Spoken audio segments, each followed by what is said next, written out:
Hey guys, come follow me time. We're in Alma 36 to 38 this week, and this is Alma talking to Helaman for 2 chapters and then to Shiblon for 1 chapter. And didn't really cover Shiblon a lot, but I did want to make a point about him, and you'll see that in insight number 5.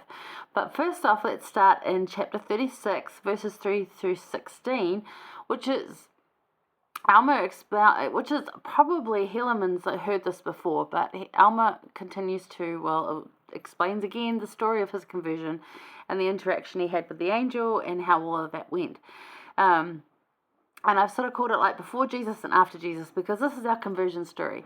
We have ourselves that before we meet Jesus and have that moment of like true conversion that goes on. It's like that light switch that happens. So there's like a little bit, and then boom, it's like Jesus is real. Like, oh my gosh, he really is.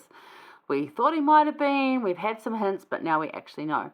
And then you get life after Jesus and how that is different. So that's what I sort of wanted to focus on here, because I think that means a lot for a lot of us, that we could look at that. We would remember that in our lifetime, or remember those moments. So Alma recounts the conversion story. And then again, you read the same thing in 38 as he's talking to Shiblon. So he's giving like a father-son interview, and I'm sure he had some daughters that's not recorded, and we get the rest of that next week. There's another couple of people he talks to before he passes on, I guess, if you will. He talks to Corianton, which is 39 through 42, which I think is next week's one. Shiblon just gets little 15 verses, and it's actually really special. So Corianton's the other son he talks to. Sure, he talked to other people, but that's the ones that were recorded. These are the ones that are supposed to mean stuff. So what do we learn from them? Okay, so he talks about this conversion, and he's like, starts off in 3 saying, I do know that whosoever shall put their trust in God shall be supported in their trials and their troubles and their afflictions, and shall be lifted up to the last days.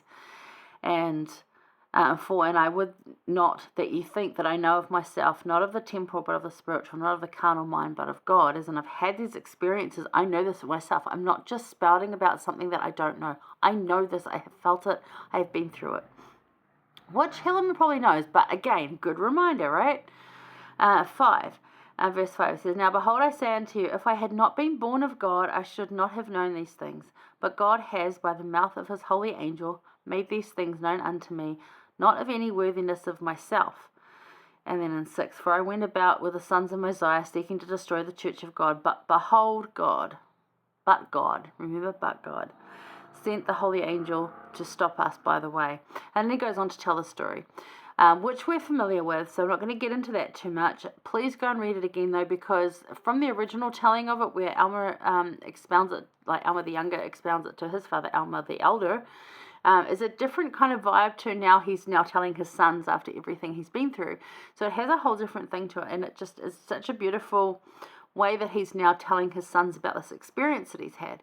So I do encourage you to read it. But what does being born of God mean to you? Like, what does that mean? Does that mean suddenly accepting it, suddenly knowing it? He says if he had not been born of God, I look at the footnote, it talks about going to the topical guide and looking at spiritually reborn.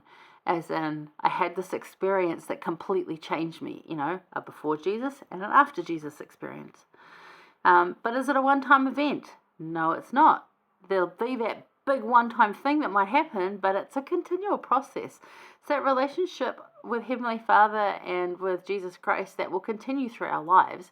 It's not just that one-time bang, yeah, okay.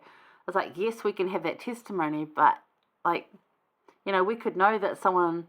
Like, I know that Ryan Reynolds is a person. He made movies. I'm going to go see one this next Tuesday because I do like Wolverine and I do like a bit of Deadpool. So I'm going to go see that. And I know he's real.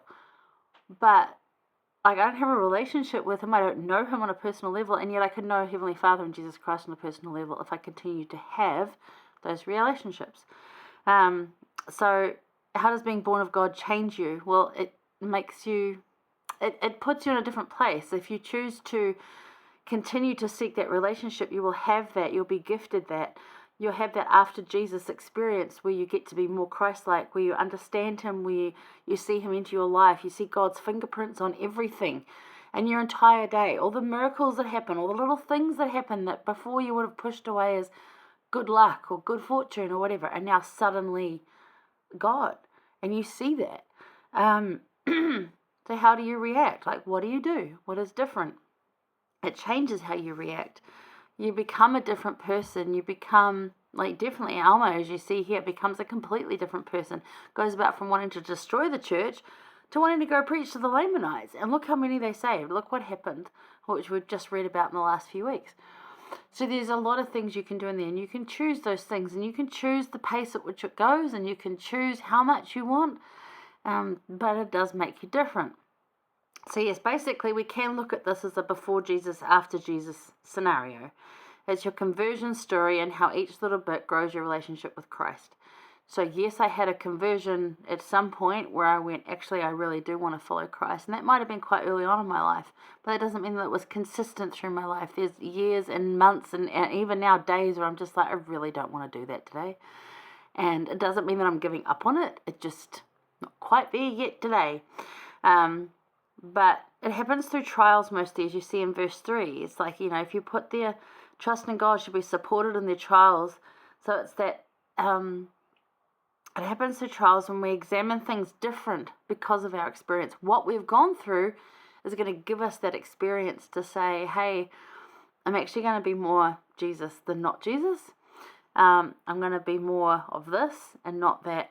And you'll see that. And I love to in verse 8 where he says, arise. And then he was, the whole thing, he was struck with pains and he held on to what was going on. We'll talk about that in the next one, 17 through 30. We'll continue to talk about it. But put their trust in God.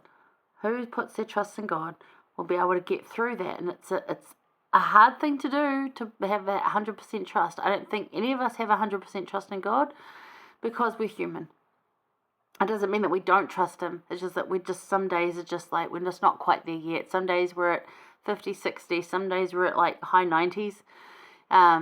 Today I'm sort of sitting around 85, 90 because there's a few things I'm just not quite sure of. And it's not that I don't trust him. It's just that I'm human and I'm at fault. And so there is no perfect trust. We can say perfect trust, but we're human. We're not perfect. And he understands that. And he knows that we trust him enough. If it was around 10%, maybe not enough. Maybe you got to work on that. But it will vary through your life. And I've talked about that to my institute students. And they were like, what? Doesn't have to be 100%? I'm like, it's never 100% in this life. We're human. It's not going to be there. But we can certainly put the effort in to continue to grow that every day. So yeah, before Jesus, after Jesus. What does it look like? What does that change look like for you? What does it feel like? What does it make you want to do differently? How has it led you to become who you are? I'm certainly a much different person than if I'd chosen the other path. So, yeah, how does it look like? I wasn't exactly an Alma, but certainly wasn't a good Alma either. Yeah. No, I wasn't leading people away from church. I wasn't going to do that, but I was certainly leading myself away from church. And, as Elder Karen points out, he will relentlessly pursue you. And I was relentlessly pursued, and I'm very grateful for that because this is a way better life. So anyway, think about that. Just think about some of those things, about this relationship with God and Christ, and look at that verse 3 and just how that it is through those trials that we have. We can get angry at those trials, and actually they are bringing relationship with Christ. As much as we'd rather them not be there, they are for our good. As much as I don't like to admit it either. They actually are for our good. But anyway, there you go. All right. Hang around. We're going to look at the rest of 36. I'll see you there.